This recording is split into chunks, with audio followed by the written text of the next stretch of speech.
Hello everyone, and today I'm going to be reviewing the 4th season of Yu-Gi-Oh! Duel Monsters. We've reviewed the other ones. This one, Season 4, is called Waking the Dragons. Now, this one is very, very different from all the other ones thus far because it's not a competition.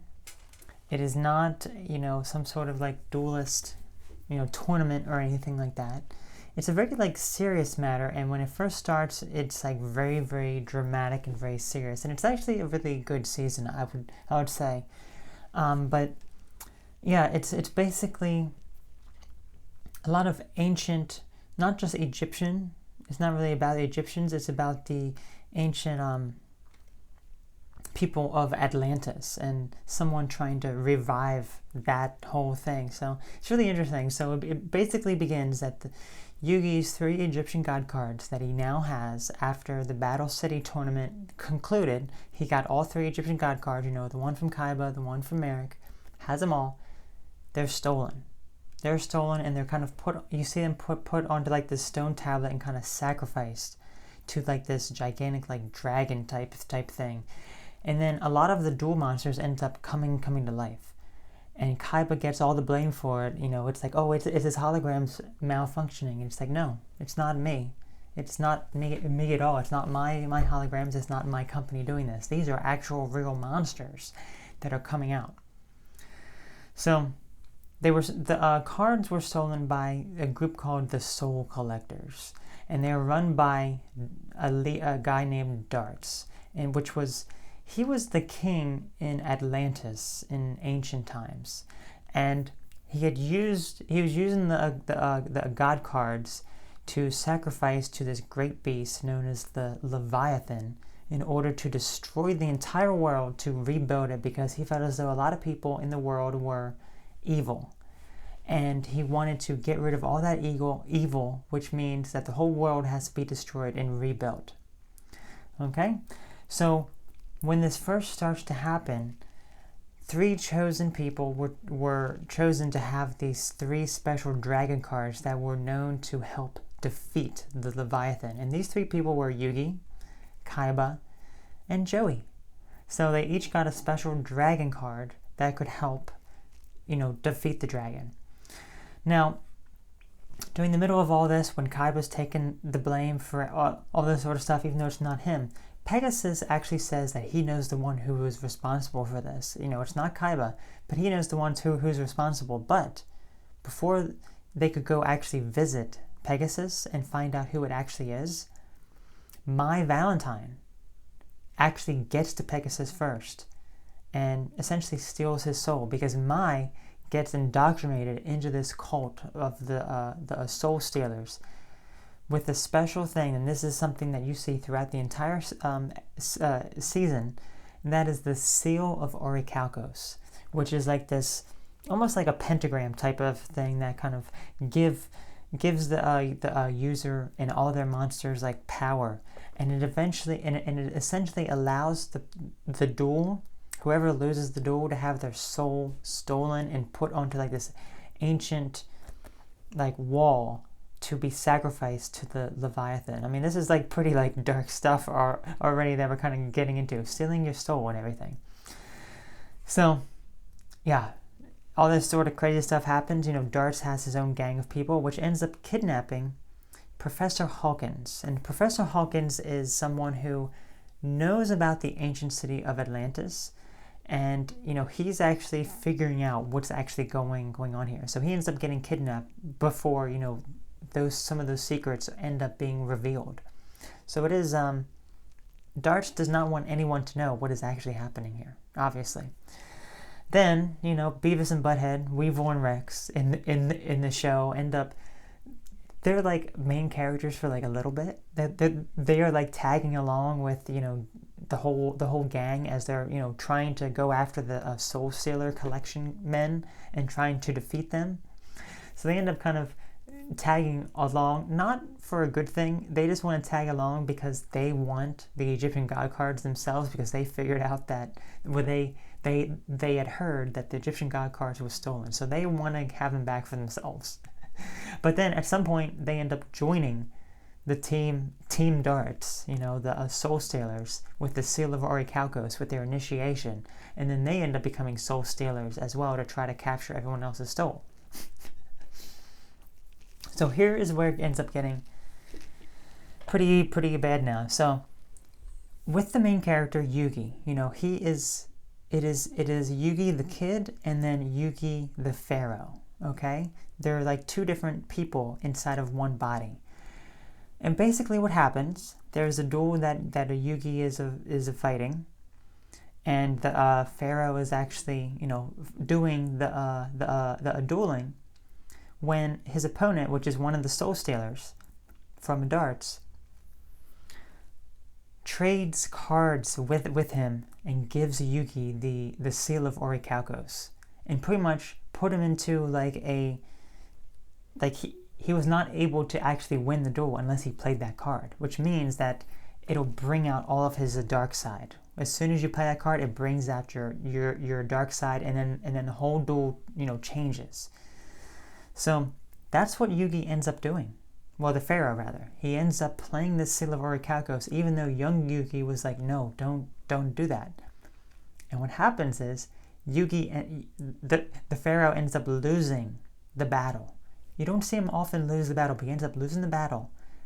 But Yugi jumps in to have his soul taken instead of the Pharaoh. So now, inside of the one body, it is just the Pharaoh. It is not Yugi anymore. That's also inside there. That part was taken away and had his soul taken. So pretty bad stuff there. So again, as they're continuing on, you know, fighting and dueling, you know, the Pharaoh has a new objective now that he needs to, you know, save his other half, essentially, Yugi.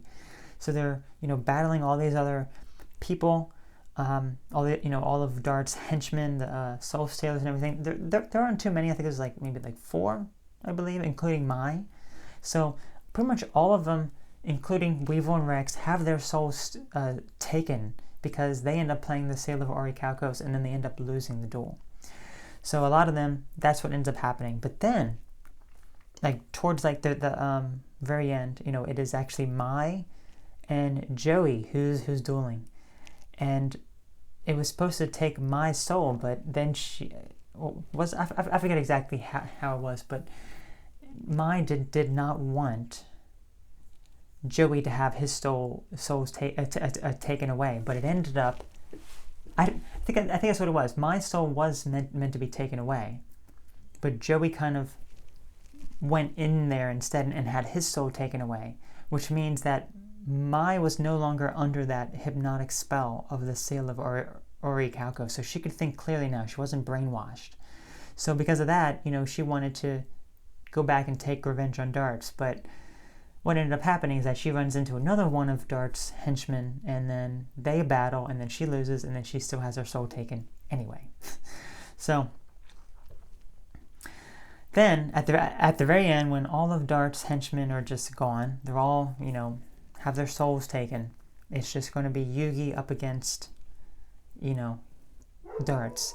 What ends up happening then is that you end up learning that Dartz has been collecting souls for thousands of years in order to bring back this great Leviathan, in order to change the entire world. And it's kind of creepy because it's okay, wait, well, you already realized at that point, you know, he's not any sort of human being. He's an ancient king of Atlantis from a long time ago. So that is when then Kaiba and Yugi do a tag team duel up against Dartz. Well, not really a tag. It is a tag team duel, but it's the Pharaoh. I always have to say the Pharaoh. It is not Yugi. It is the Pharaoh. So they're battling. Kaiba ends up losing, so he has his soul taken and gets out of there. But then, during all these crazy moves that they're doing and all this other crazy stuff, Yugi ends up winning the duel by using a card that Pegasus gave. Well, Pegasus didn't directly give him. It was more just indirectly given, saying, this is the card that's going to help to defeat Dartz. And it essentially turned all 3 of the ancient dragons that Kaiba, Yugi, and Joey got into actual real knights that were sealed away, by Dartz in ancient times, because Dartz turned those knights into dragons, so they were less powerful. I don't know how a dragon is less powerful than an actual knight, but okay.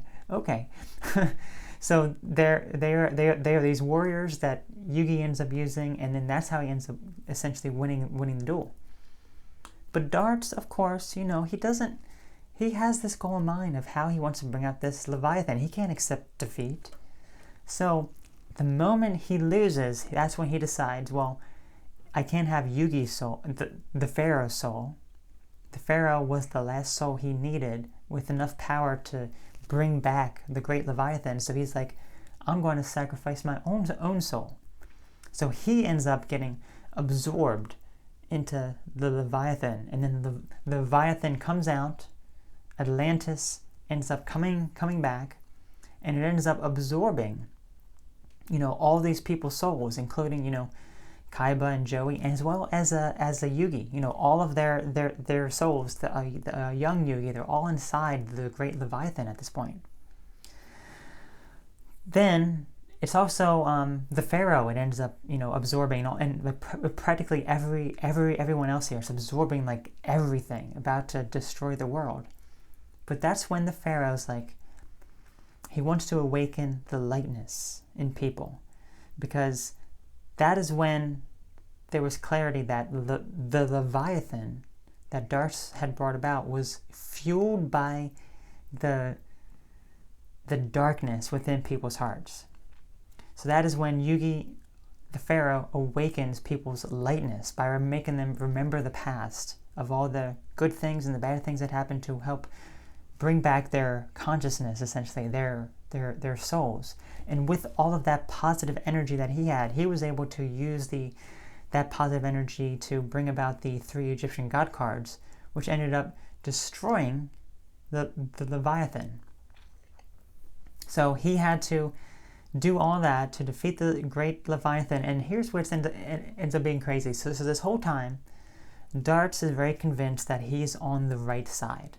And he keeps saying to the Pharaoh and everyone else, you're on the wrong side here. You're on the evil side. You were an evil Pharaoh back in the day. You destroyed people. You killed people and whatever. Well, at the very end of this, what it ended up happening is that it was actually Dartz who was controlled by the Orichalcos, way back when Atlantis was around, and his mind was corrupted. His mind was controlled by the Orichalcos, by the darkness. So then when Leviathan goes away, he ends up, having this realization here, and then he's that all that evilness is gone. It's no longer corrupting his mind. So that is what this all was about. Everyone ends up waking up at that point. It's everything kind of goes back to normal. But yeah, it was, Dartz really thought he was on the right side, and he was so convincing with his words that practically everyone believed him, that even the Pharaoh did. Even the Pharaoh at one point said, I was an evil Pharaoh back in the day. I was an evil. I think he still kind of technically was evil, because if you've watched or seen any sort of the Japanese stuff, it's, yeah, he steals people's souls as well. I mean, yeah, he's not really necessarily a good Pharaoh, but yeah, this whole thing here, they were kind of, yeah, it was just really, really good season, I would say. It's very different, but there's never a moment of just dullness. It's just non-stop action from like the very first episode all the way to the end. There's no like dull moments, because it's just constant craziness, constant action. And for what that is, I mean, that could be its own movie essentially. I don't know if it is any sort of movie, but you could essentially just turn that season into like its own movie, and then that'll be its whole entire thing there. But yeah, it's pretty much craziness from episode 1 all the way to the very end. So it is a very good season, I would say. Definitely, well, any season is better than the one with Noah. That one I don't like. This darn Noah season, I don't like that one. No, but this one, yeah, this one's very, very different, and it's very good. And I think it's just one that you technically can just skip over entirely, because it's not related to really anything. You know, it's really not. So it's only one season left of Yu-Gi-Oh! Duel Monsters, which we'll be reviewing next time. I think it's like multiple different things in there. I think it's like, you know, but we still have, if you watch my previous parts of this, it's still the story of Bakura. That was not addressed at all. None of that was in season 4 at all. Season 5 kind of comes back to that a little bit, because we've seen Bakura, you know, put part of his soul into Yugi's Millennium item here, and he's collecting a lot of these Millennium items as well. So what's going to happen with that? Well, I guess we'll see in the next part. So yep, let me know what you thought of this season. If you like this season, you know, how would you rank this season compared to the other ones? I mean, it's not my favorite season, but I would say it is very, very good. You know, I did enjoy it a lot. It's just different. I mean, my favorite is still like the Battle City stuff, you know, including the very end with Merrick up on the blimp and everything. You know, I still like the Duelist Kingdom stuff, but this is still, you know, almost practically just as good as well. It's just different. It's just very, very different. So that was all. You all take care, have a great one, and I will catch you later. Bye-bye.